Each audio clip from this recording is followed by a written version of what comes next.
பாஜக மாநில தலைவர் நயினார் நாகேந்திரன் செய்தியாளர்களுக்கு அளித்த பேட்டியை தற்போது பார்க்கலாம்.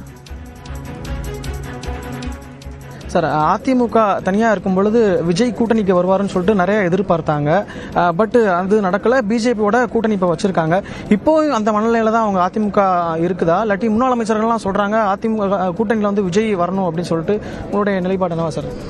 அது அதிமுகவுடைய மனநிலை என்னங்கிறது நம்ம சொல்ல முடியாது.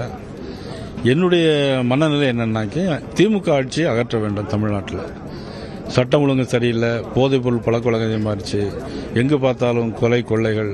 கிட்டத்தட்ட கடந்த ஆண்டை விட 50% மேலாக சட்டம் ஒழுங்கு சீர்கேடு, கொலை குற்றங்கள் அதிகரிப்பு, சொத்து வரி உயர்வு, மின்கட்டண உயர்வு. மக்களுக்கு இதனால் இந்த ஆட்சியினால் மன நிம்மதி இல்லை, மன குறைவாக தான் இருக்குது.